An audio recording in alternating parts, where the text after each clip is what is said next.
Hello, അസ്സലാമലൈക്കും. ഇന്നത്തെ പുതിയ വീഡിയോയിലേക്ക് എല്ലാവർക്കും സ്വാഗതം. ഇന്ന് റെസിപ്പി ഒന്നായിട്ടല്ല, ഒരു വ്ളോഗ് പോലെ ഒരു നോമ്പ് തുറ വിശേഷങ്ങളൊക്കെ ആയിട്ട് വന്നിരിക്കുന്നതാണ്. അപ്പോൾ ഉമ്മച്ചിയും മൂത്തുമായും അങ്ങനെ മൂത്തുമാടെ മക്കളും ഒക്കെ വരും. അപ്പോൾ അതുകൊണ്ട് ഇന്ന് നോമ്പ് ഉറപ്പിക്കാമെന്ന് വിചാരിച്ചു. എല്ലാവരും ഒന്നുമില്ല, അവർ മാത്രമേ ഉള്ളൂ. അപ്പോൾ അതിന് വേണ്ടി ചിക്കൻ കറിക്കും ബീഫിനൊക്കെ ആയിട്ട് സവാളയൊക്കെ അരിഞ്ഞെടുക്കുമായിരുന്നു. ബീഫ് അടുപ്പത്ത് വച്ചിരുന്നു. പിന്നെ ചിക്കൻ വയ്ക്കാൻ വേണ്ടി ഉരുളി അടുപ്പത്ത് വെച്ചിട്ടുണ്ട്. അതിനകത്തേക്ക് സവാളയും കറിവേപ്പിലയൊക്കെ ഇട്ട് കൊടുത്തു. നന്നായിട്ട് വഴറ്റിയെടുക്കുകയാണ്. അങ്ങനെ നോമ്പ് തീരാറായിട്ടുണ്ട്. നോമ്പ് തീരാൻ ഇനി ദിവസങ്ങൾ മാത്രമുള്ളൂ. പെട്ടെന്ന് കടന്നുപോയി നോമ്പ്.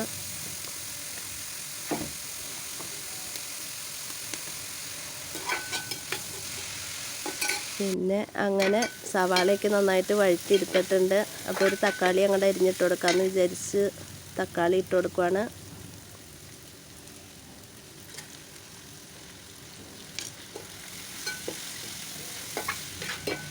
ഡീറ്റെയിൽ ആയിട്ടുള്ള വീഡിയോയൊന്നും എടുത്തില്ല, എല്ലാം കൂടി മിക്സ് ചെയ്ത് മൊത്തത്തിലാക്കി എടുത്തു. അങ്ങനെ ഇഞ്ചി, പച്ചമുളക്, വെളുത്തുള്ളി ചോപ്പറിൽ അരിഞ്ഞെടുത്തതാണ്.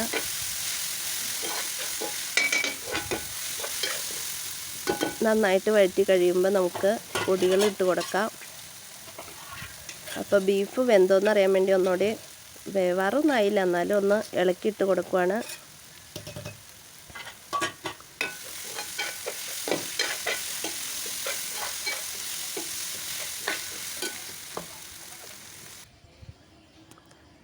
നമുക്കിതിനാവശ്യമായ പൊടികളൊക്കെ ഒന്ന് ഇട്ട് കൊടുക്കാം. മല്ലിപ്പൊടി, മുളക് പൊടി, മഞ്ഞൾപ്പൊടി, ചിക്കൻ മസാല,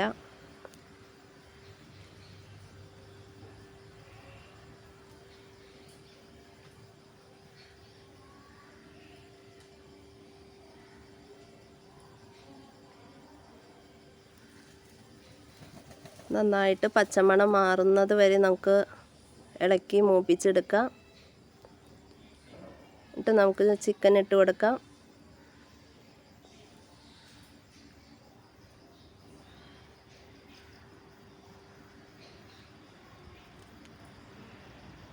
നോമ്പൊക്കെ തീരാറായപ്പോഴത്തേനും പനിയും ചുമയും എല്ലാം പിടിച്ചു.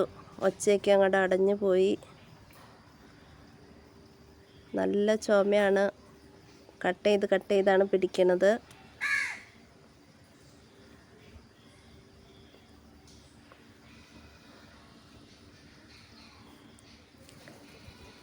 ചിക്കൻ്റെ കൂട്ടൊക്കെ റെഡിയായി. നമുക്ക് മൂടി വെച്ചിട്ട് നന്നായിട്ട് വേവിച്ചെടുക്കാം. പിന്നീട് സമൂസയ്ക്ക് വേണ്ടി ഉണ്ടാക്കുകയാണ്. മൂത്തുമാടെ മോളുണ്ടായിരുന്നു, അപ്പോൾ അവളതിന് കാര്യങ്ങളൊക്കെ അതിലേക്ക് നോക്കി. മുട്ടയും കൊണ്ടുള്ള സമൂസയാണ് ഉണ്ടാക്കിയത്. പിന്നെ ചിക്കനൊക്കെ റെഡി ആയിട്ടുണ്ട്, ബീഫും റെഡി ആയിട്ടുണ്ട്.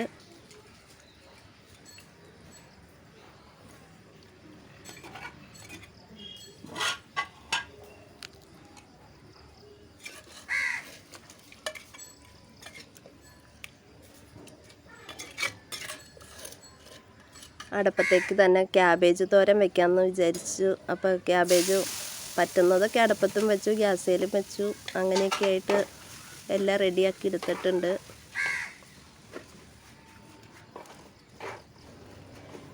വീഡിയോ ഇഷ്ടപ്പെട്ടാൽ ലൈക്ക് ചെയ്യുക, കമൻറ്റ് ചെയ്യുക, സപ്പോർട്ട് ചെയ്യുക.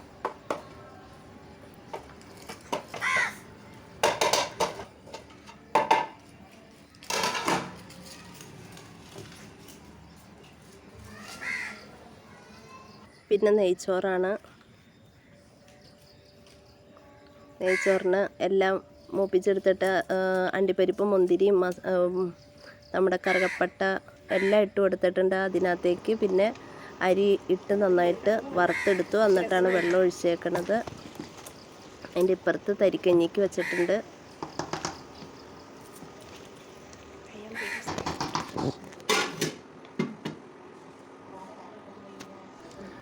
പിന്നെ കുറച്ച് പത്തിരി കുറച്ച് അടുപ്പത്ത് ചുട്ടെടുത്തു. അതൊക്കെ കഴിഞ്ഞപ്പോൾ പിന്നെ പപ്പടം വറുത്തെടുത്തു.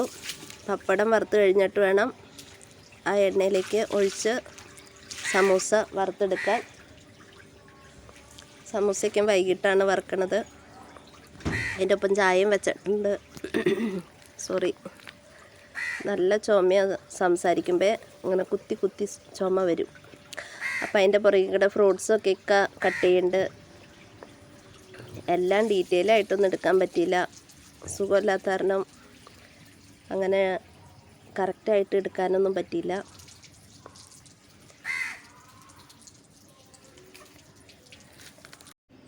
പിന്നീട് അതിൻ്റെ ഇടയിലൂടെ സമൂസയും വറുത്തു. നല്ല അടിപൊളി സമൂസയായിരുന്നു. മുട്ടയുടെ ആയിരുന്നു, മുട്ട മസാലയായിരുന്നു ഉണ്ടാക്കിയത്. നല്ല ടേസ്റ്റായിരുന്നു, എല്ലാവർക്കും ഇഷ്ടപ്പെട്ടു.